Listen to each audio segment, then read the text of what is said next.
এই নির্বাচনটাকে নির্বাচন মনে করি না। লেভেল প্লেইং ফিল্ড তো দূরের কথা, নির্বাচনের কোনো সংজ্ঞাতেই এটি পড়ে না। যেমন সংজ্ঞায় পড়েনি 2014, 2018, 2024-এর নির্বাচন। আমি একটু আশরাফ ভাইয়ের কাছ থেকে একটা ছোট্ট প্রশ্নের উত্তর আমি নিজে নিয়ে এসে, আপনি তো প্রশ্ন করছিলেন, এবার আমি একটু প্রশ্ন করি। আপনি বলছিলেন যে ফ্যাসিস্ট প্রশাসন এখন, হ্যাঁ, লেভেল প্লেইং ফ্যাসিস্টদের ফ্যাসিস্ট প্রশাসন না, ঘাপটি মেরে বসে আছে বলছে। ফ্যাসিস্ট তো এই প্রশাসন বলি নাই, বলছি আচ্ছা। আগের আমলে ফ্যাসিস্টদের যে সরকার ছিল, হাসিনা সরকার, তার লালিত পালিত তাদের ছত্রছায়া যারা ছিল, তারা এখন এই প্রশাসনের বিভিন্ন জায়গায় বসে হাই আছে। হাই, তাহলে আপনি এই 16-17 মাসে কি করলেন? না কি করবে, আপনাদের বিপ্লবী চেতনা কোথায় গেল?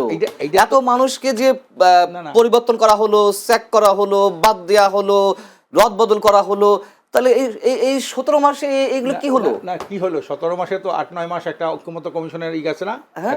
এটা ওই জুলাই সনদের উপরে একটা যে ওই আমি সেই জানতে চাচ্ছি, বৈঠকে তা আপনাদের যে দাবি দেওয়া, আপনারা যে আপনাদের জোটের সঙ্গে অনেকে আছে যারা মব ক্রিয়েট করে, যারা জোর করে দাবি দেওয়া জানিয়ে ওকে সরাতে হবে, তাকে সরাতে হবে, আমি তো দেখেছি একমাত্র রাষ্ট্রপতি মোহাম্মদ শাহাবুদ্দিন সাহেব ছাড়া আর মোটামুটি 70-80% চেঞ্জ হয়ে গেছে। এখন তো আপনি কি পুরো প্রশাসন চেঞ্জ করতে চান? তাহলে কিভাবে নিয়োগ প্রক্রিয়া দেবেন? আজকে রিটার্নিং অফিসার কারা হয় বলেন, আজকে ডিসি, তাহলে এটা কারা করছে? তাদের নিয়োগ দেওয়া, তাদেরকে তুমি বরখাস্ত করে নাই, বিভিন্ন জায়গায় তারা আছে, এবং ডিসি কিন্তু রিটার্নিং সব অফিসার চেঞ্জ করবেন? হয়। আচ্ছা তাহলে ঠিক আছে, চেঞ্জ করেন। তাহলে কি এই প্রশাসনের ভিতরে যাদেরকে আপনারা ফ্যাসিস্ট বলছেন তাদের প্রেতাত্মা বসে আছে, জি, জি। নাকি সরকারের মধ্যে সেই ফ্যাসিস্টের না, না, সেই প্রেতাত্মা?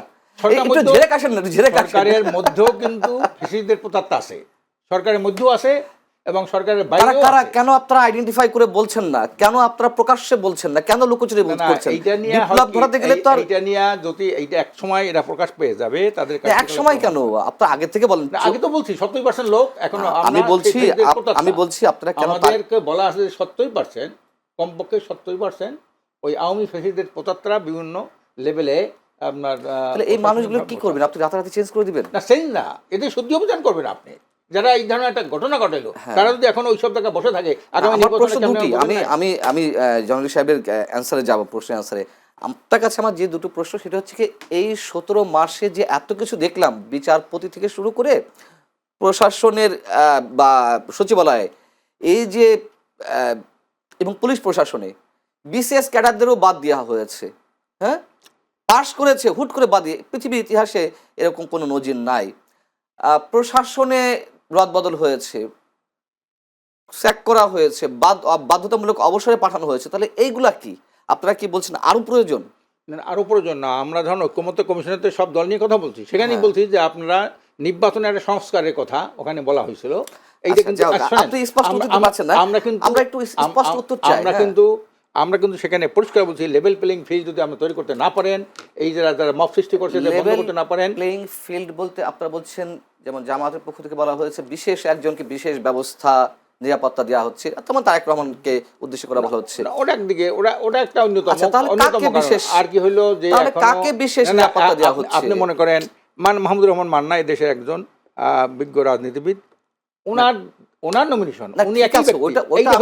ওটাতে আমি আপনার সঙ্গে একমত। আমি সরকারকে ডিফেন্ড করছি না, আমি প্রশাসনকে ডিফেন্ড করছি না। আমি বলছি আপনারা কেন স্পষ্ট করে বলছেন না, কেন ঝেড়ে কাটছেন না? আমরা দাবি জানাইছি, আমরা যখন আপনি দেখছেন বোধহয় আমাদের ওই যে ঐক্যমত্য কমিশনের যে এটা করছি আমরা, সেখানে পরিষ্কার দেখছেন উনি একটা দলের দিকে তাকাই কথা বলতেন, হাঁটু কোমর ভাঙ্গা তারা। আমি পরিষ্কার বলছি আমরা নিরপেক্ষ না, একটা দল না, তিনটে দলের দিকে তাকিয়ে কথা বলেন প্রধান উপদেষ্টা। না প্রধান বিএনপি, এনসিপি আর না ওইখানে আমরা যারা গেছিলাম ওই যে ফরেন একাডেমিতে, সেখানে যে আলাপনগর হইলো, একটা দলের দিকে তাকে উনি কি বলে না, একটা দল না, এখানে আমি একটু তিনটে দলের সাথে বলছি। তিনটে দল, এনসিপি, জামাত, এনসিপি, জামাত ও বিএনপি বড় হইলো ওনরা যা বলে। জয়নুল, আপনি যেটা বলছিলেন, আমি একটা প্রশ্ন ইনক্লুড করে দিই, সেটা হচ্ছে কেন আপনার মনে হচ্ছে এটা কোনো নির্বাচন না? আচ্ছা শুনুন, সেটি হচ্ছে কি, আমি নিজে একবার শুরু থেকে বলে আসছি, এই নির্বাচন হবে না, না হওয়ার সম্ভাবনা বেশি, অথবা একটি শক্তি হতে দেবে না, অথবা ডক্টর মোহাম্মদ ইউনূস তার অধীনে কোনো নির্বাচন করতে পারবে না, নিজে পারবে না। আমি তিনটি কথা বলি, তার মানে নির্বাচন নিয়ে আমার এখনো যথেষ্ট সন্দেহ সংশয় রয়েছে। যদিও আবার এই কথা বলতে গেলে যাই না আপনার চ্যানেলে মানে অ্যাটাক হয় কিনা। অ্যাটাক কিংয়ের কথা বলছি আমি, প্রধান উপদেষ্টা প্রেস সচিব মিস্টার শফিকুল আলম, তিনি আবার মঙ্গলবার বলেছেন যে নির্বাচন নিয়ে যারা সন্দেহ সংশয় প্রকাশ করবে তাদেরকে নজরদারিতে রাখা হচ্ছে। নজরদারি মানে কি? গোয়েন্দা নজরদারিতে রাখা হয়েছে, চাল চলন কী অবস্থা, কোথায় কার সঙ্গে যোগাযোগ, অথবা পুলিশ অ্যারেস্ট করবে, বিষয়টা তো এরকম, নজরদারি বলতে তো আমরা এটা বুঝি। এখন যদি অ্যারেস্ট করতে হয় তাহলে আশরাফ ভাইকে অ্যারেস্ট করতে হবে, তার মধ্যে সংশয় আছে, তিনি নিজেই নির্বাচন চাচ্ছেন না। হ্যাঁ? সংশয় মানে তো নির্বাচন চাওয়া না, না চাওয়া না। না, পাতানো নির্বাচন, আমরা আপনারা বলতেছি পাতানো নির্বাচন বলছেন, পাতানো নির্বাচন। পাতানো নির্বাচন একটা ব্যর্থ নির্বাচন, পাতানোও বলি না। না, এটা এটা তো একটা বলছে, ব্যর্থ NCP বিগত নেতা বলছে, দিনের, জামাত বলছে। শোনেন 23 বছরে 53 বছরের মধ্যে একটা সুষ্ঠু অবাধ গ্রহণযোগ্য নির্বাচন হয় নাই। যেটা হয়েছে এরশাদ সাহেবের পতনের পরে একটা সম্মিলিতভাবে, শাহাবুদ্দিন সাহেব তখন ছিল প্রধান উপদেষ্টা, ওনার নেতৃত্বে একটা ভালো নির্বাচন হয়েছিল যতটুকু, কিন্তু আওয়ামী লীগ বলছে এখানে সূক্ষ্ম কারচুপি হয়েছে, ওটা কিন্তু আওয়ামী লীগ গ্রহণ করে নাই। তারপরে 96 সালে যখন আওয়ামী লীগ আসলো, বিএনপি তখন বললো যে এখানে স্থূল কারচুপি হয়েছে। কাজে স্বাধীনতার পরে কোনো কালে কোনো সময় একটা গ্রহণযোগ্য নির্বাচন হয়নি। আপনার কি মনে হয়- এবারে কি আপনার কি মনে হয় যে এটি যদি লেভেল প্লেইং ফিল্ড তৈরি হয়, নিরাপত্তা বা আইন শৃঙ্খলা জনিত যে বিষয়গুলো সেগুলো এনশিওর করা হয়, তাহলে গ্রহণযোগ্য নির্বাচন হবে?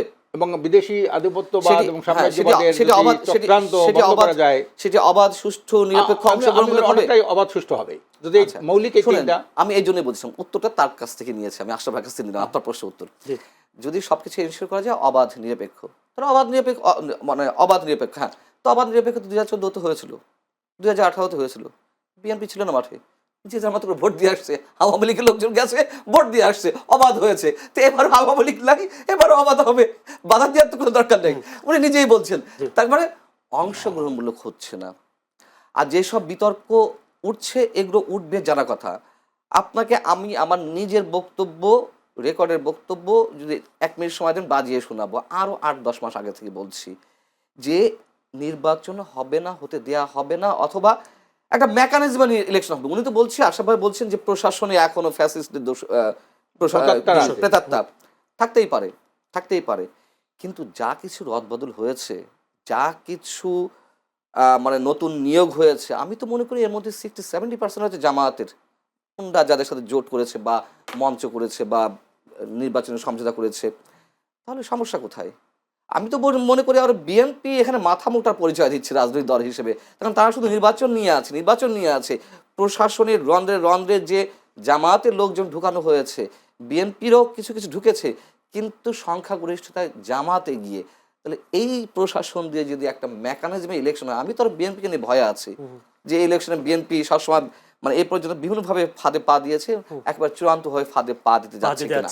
জি, আর একটা প্রশ্ন, সেটা আপনি বলেছেন যে নির্বাচন বানচাল করার একটা শক্তি হয়তো কাজ করবে, সেই শক্তিটা কারা?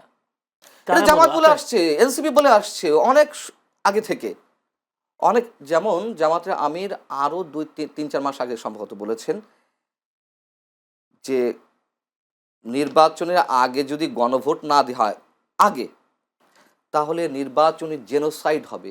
এই শব্দ দ্বারা উনি কি বোঝাতে চেয়েছেন আপনি আমাকে একটু বলেন তো। সেই গণভোট তো একই দিনে হচ্ছে, যেমন ইসলামী আন্দোলন বাংলাদেশ, আমাদের আশরাফ ভাইয়ের যে দল, তারা বলেছিল পিআর পদ্ধতির সংসদ চালু করতে হবে, সংস্কার করতে হবে। ওনারা বলেছিল আগে সংস্কার করতে হবে, ওনারা বলেছিল স্থানীয় সরকার নির্বাচন করতে হবে আগে। কি হয়েছে? হয়েছে কিছু? আমরাও তো সংস্কার চেয়েছিলাম।